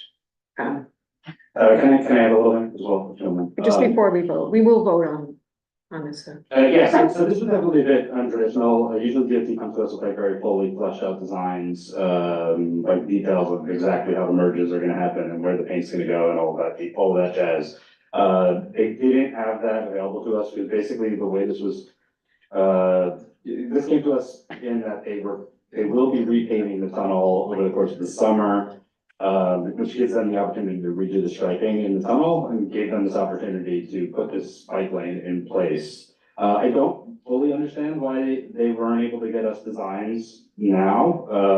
But the reason the committee decided to vote on this, given that we didn't have all the details that we normally would have, was that we didn't want to forgo on this opportunity to potentially get this bike lane installed now. And our concern was if we didn't pass a resolution in support of this, that, DOT wouldn't do it, and who knows when DOT is gonna come back to revisit the project. So we felt it was worth the risks of not being happy with the designs, and that we could also potentially, we would have the opportunity to provide feedback and changes, after the if designs are in place to ask for changes if we're not happy with But it. let's vote on this now, please, since we're gonna try and do this with a show of hands rather than roll call to sort of be expeditious here. So all those in favor of sending this back to committee for more discussion, if you could please raise your hand, and can someone count on Zoom hands. Zoom hands? We have.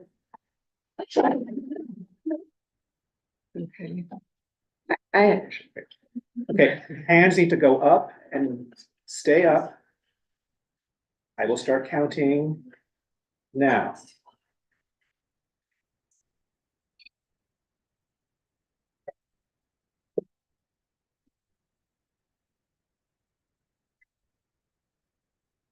No Zoom hands.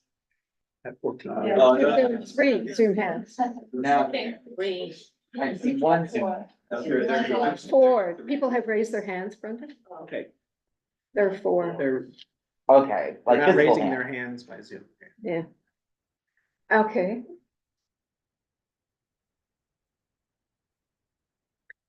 At 18. And all those against, sending it back to committee?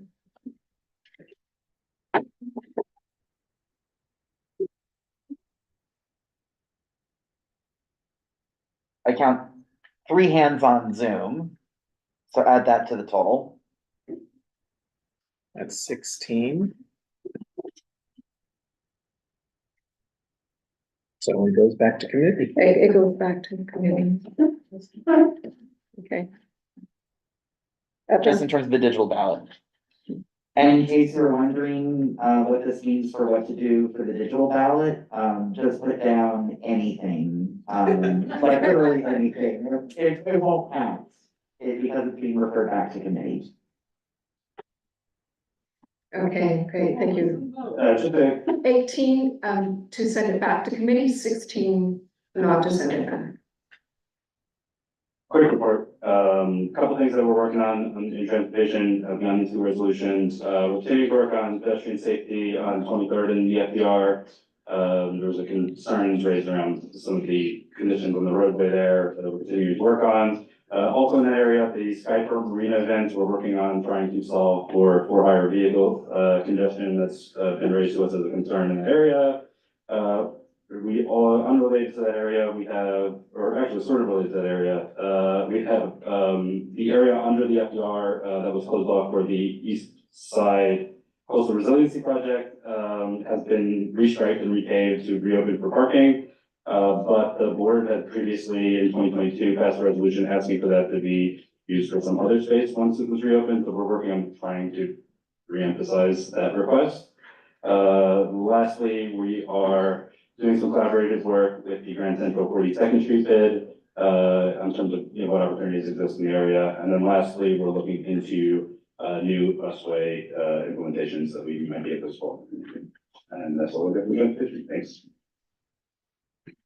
Great, thank you. So next up, we have Parks, Landmarks, and Cultural Affairs, Neil Barkley.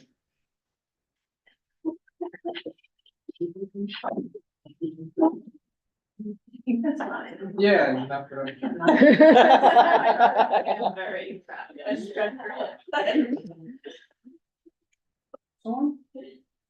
Is the green light on? Press- That's how Brian handed it to me. All right, so welcome to the new members of Parks Committee. We pride ourselves usually on being 30 seconds or less for our reports. You can always join one of our meetings, it's lively. So today, this evening, we will be talking about, it's a resolution that opposes Community Education Council 2. They had a resolution. Because we don't really have long reports, and we have new people, I get to read a little bit of the notes, so instead of summarizing. So on March 20th of this year, Manhattan District 2 Community Education Council passed Resolution 248, calling for the New York City Department of Education to revisit its trans girls sports participation policy. The current DOE policy requires schools to maintain a safe and supportive learning and educational environment that is free of discrimination for all students, including discrimination based on students' gender identity. The DOC's policy is, quote, intended to help students implement gender inclusive curricula, programs, activities, and practices that are consistent with this policy and with the DOE's commitment to equity and access. The CDC's resolution directly challenges this policy.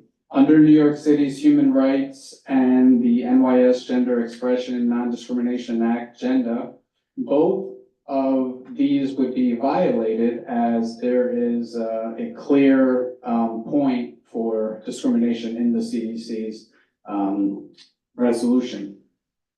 So at a time when 66% of New York City transgender students report being bullied and harassed, we believe CB6 must join CB2, CB5, Borough President Mark Levin, Council Member Keith Powers, Council Member Carlina Rivera, Assembly Member Alex Boris, Assembly Member Harvey Epstein, State Senator Kristen Gonzalez, and Senator Liz Kruger, State Senator Liz Kruger, and firmly rejecting CEC2's Resolution 248 that promotes exclusion and discrimination against our transgender children. We can do this by voting in favor of the Parks Committee resolution this evening. Jim? Why is this coming from the Parks Department as opposed to Youth and Education? So it's coming from the Parks Committee because we were the last committee before the full board, and we wanted to bring this to the full board. So we were on May the 7th, and then the full board was on May the 8th. So that was the reason why we wanted to do it, because it was timely, the school year is winding down.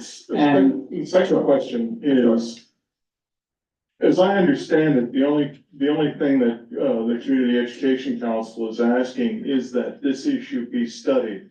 And just anecdotally, I'll give you two examples, all right? My son, my youngest son, used to date a woman in high school who was the national champion in her weight class in wrestling, boys and girls, okay? She could have kicked his rear end, I mean, so, and I advised him to always be very careful of that. But he also was a All-American lacrosse player, okay? And I saw him injure people, not deliberately, obviously, but lacrosse is a rough sport. If you have somebody with the body mass of a man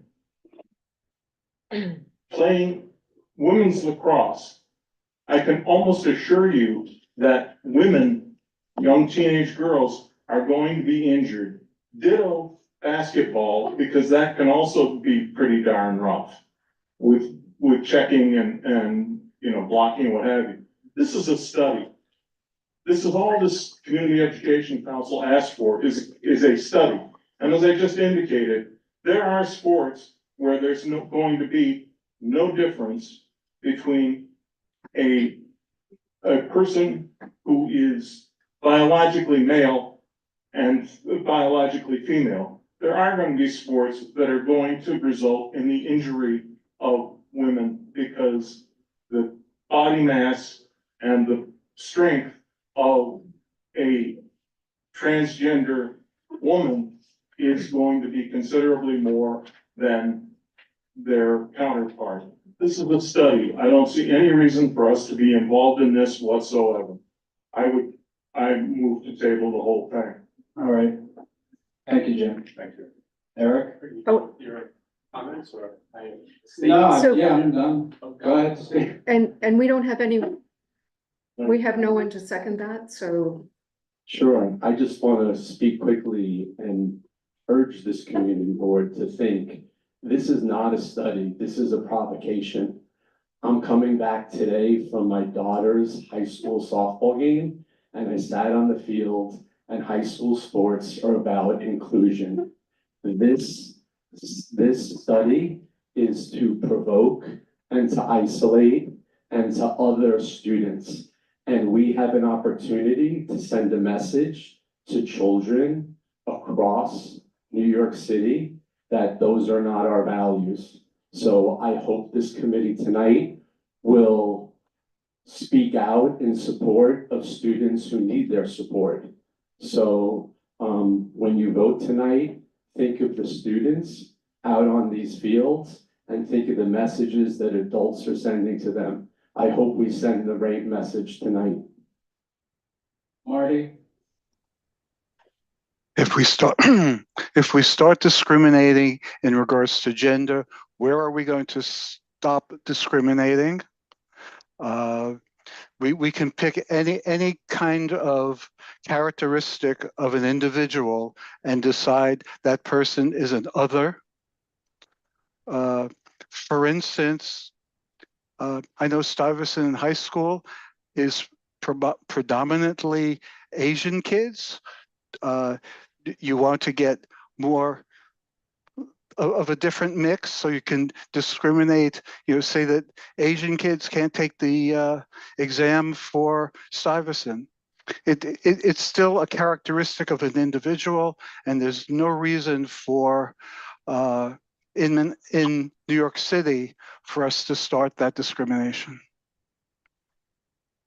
Thank you, Marty. Sue?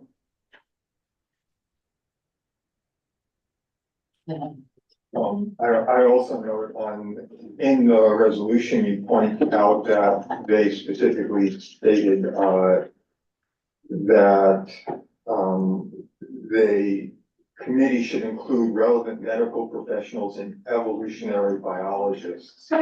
So it's a fairly biased form of study. I do want to ask a different question though. Lines 40 and 46, or the clauses there, you're saying, well, this is the sort of discrimination we find in some states in the South. I don't see why those are properly part of this resolution. Well, because this is a larger movement. This isn't just the South. So I think this resolution by CEC two shows that it's not just pockets of our country. In fact, there was an article, and Reshma brought this up, thank you, Reshma, that there was a transgender girl who moved from Florida to find a safe haven from what we know is going on in Florida. And, all she had to do was to come to Manhattan and realize that this isn't necessarily what she thought that she was arriving to. So that's the reason why we include the language about states, because it is a larger issue. That's just not the way I read it. The way I read this is, states that we don't agree with support the CEC type of resolution, therefore we must be opposed to it. I mean, it doesn't read as there's a broad issue in this country, we localize it here, and so our vote here as a part of it. Would you have a suggestion? And, well, I just think that, our resolutions should present logical argument. And to me, that's not the way I read this. I'm still gonna vote in favor of it, and I'm not myself proposing a resolution, but if someone else wants to carry that forward. Jerry? Well, just, Thank you, sir. thank you. It is difficult to have a measured, rational argument when the counter argument is not based on science, is not based on anything other than bigotry.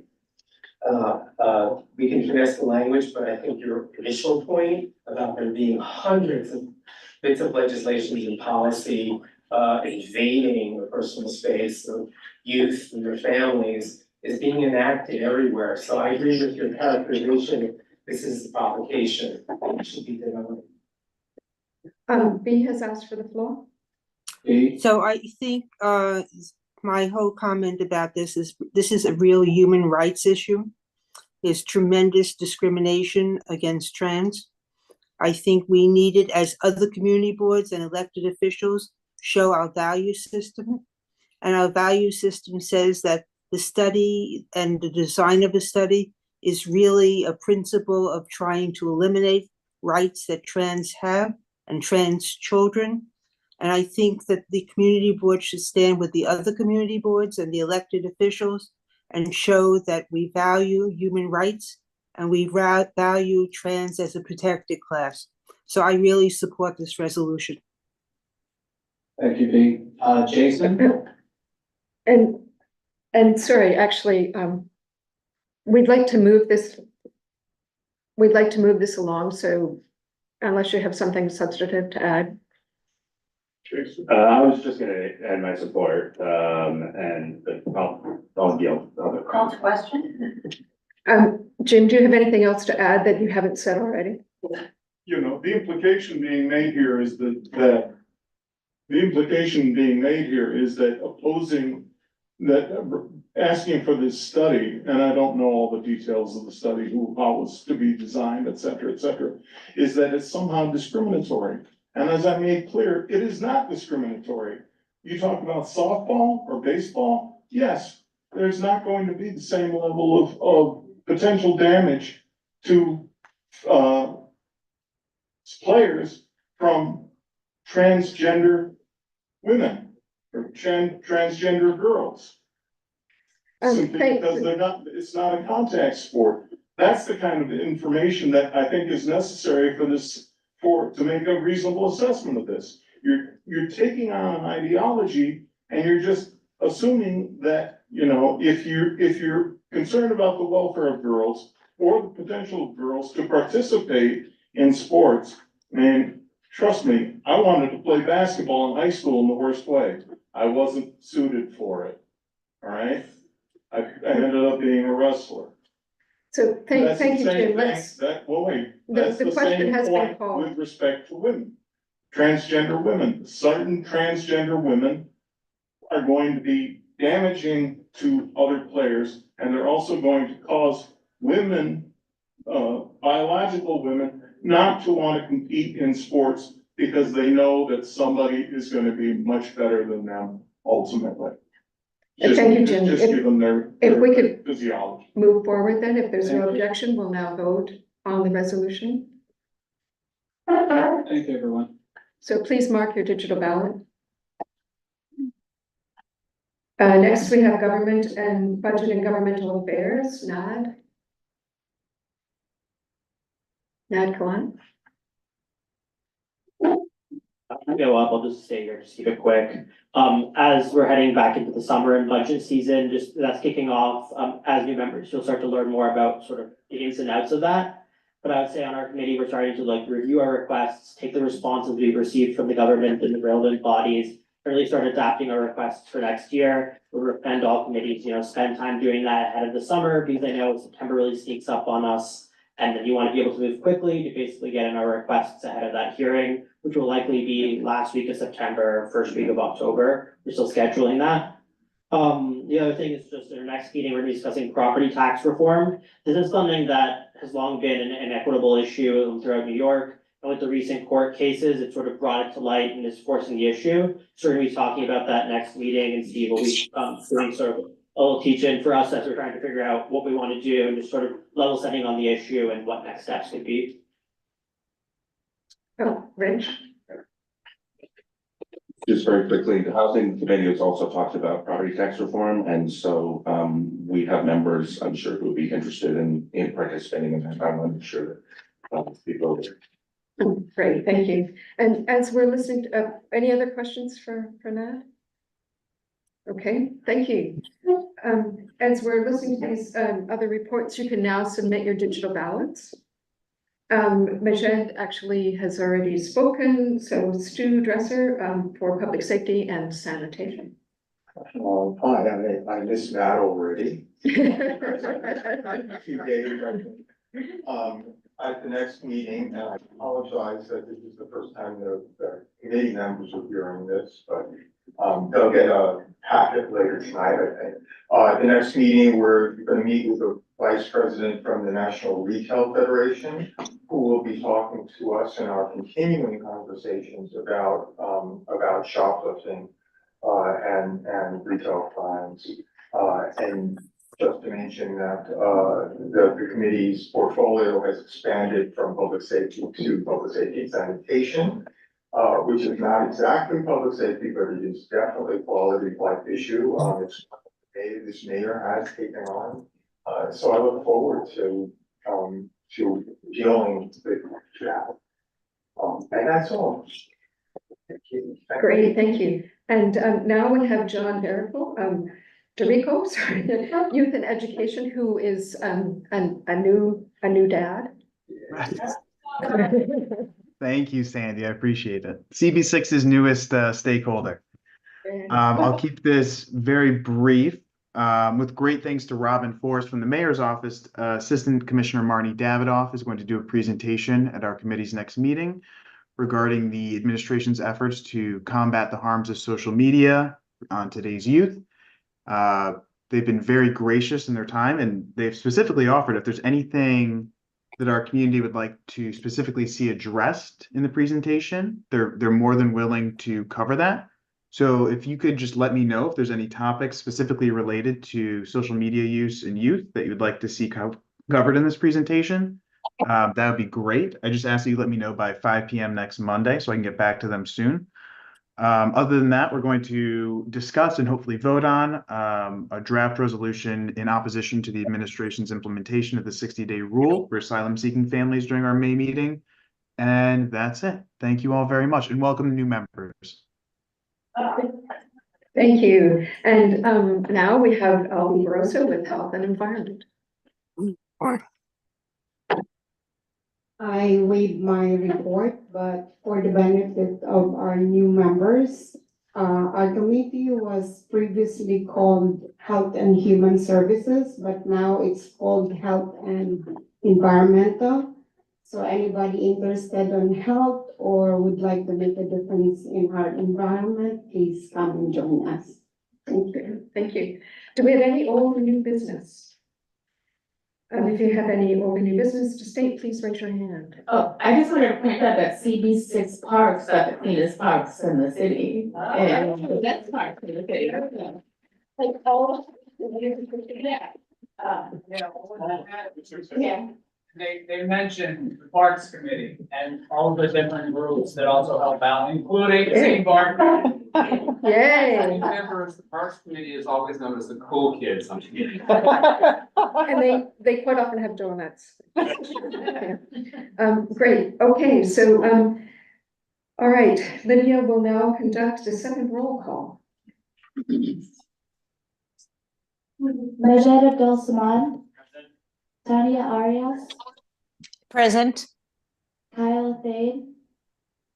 Neil Barkley. Martin Barrett. Present. Oh, we need your ballot. Present. Yeah. Where am I? Albie Barroso. Jim Collins. Yep. Jonathan Jericho. Stuart Desert. Beatrice Desmond. Present. Maya Donahue. Robert Farfan. Present. Barack Freeman. Jason Bromowitz. Eric Goldberg. Justin Goldberg. Gloria Hayes. Rabia Iqbal. Paige Judge. Rupal Kakan. John Keller. Nadine Kalani. Katie Londa. Sandra Leftoff. David Levy. David Lowenstein. Anton Mulner. Sandra McKee. Present. Alec Militek. Present. Richard Mintz. Present. Kevin O'Keefe. Present. Stephen O. Reshma Patel. Stephen Perez. Miriam Ralph. Present. Michael and Rowe. Not here. Roberto Ruiz Melendez. Lawrence Shayer. Ann Seligman. Sandra Sherrod. Lydia Shrednick, present. Lubin Siddiqui. Letty Simon. Present. Susan Steinberg. Mark Thompson. Gabriel Turzo. James Vieira. Jerry Weinstein. Sarah Whittington. Present. Peter Zeddy. Great, and if there are no objections, oh, wait, sorry, we need the results, sorry. Need the votes. Right. All right, business affairs and licensing, Reso 1A passes with 37 in favor, none opposed, and 3 abstentions. Business affairs and license, Reso 1B passes with 38 in favor, none opposed, 2 abstentions. None entitled. Housing and Land Use Joint Resolution 2A passes with 39 in favor, 0 opposed, 1 abstention, none entitled. Housing 3A passes with 37 in favor, 0 opposed, 3 abstentions, and 0 not entitled. Transportation 4A passes with 38 in favor, none opposed, 2 abstentions, and 2 not entitled. Transportation 4D is removed and sent back to committee. Parks Resolution 5A passes with 33 in favor, 2 opposed, 5 abstentions, and 0 not entitled. That's it. Okay, now, if there are no objections, we will adjourn the meeting, and seeing no further business, the meeting is adjourned at 9:01. And thank you for sticking with us, Tanya. Oh, sure. I think it's 4 in the morning. My pleasure.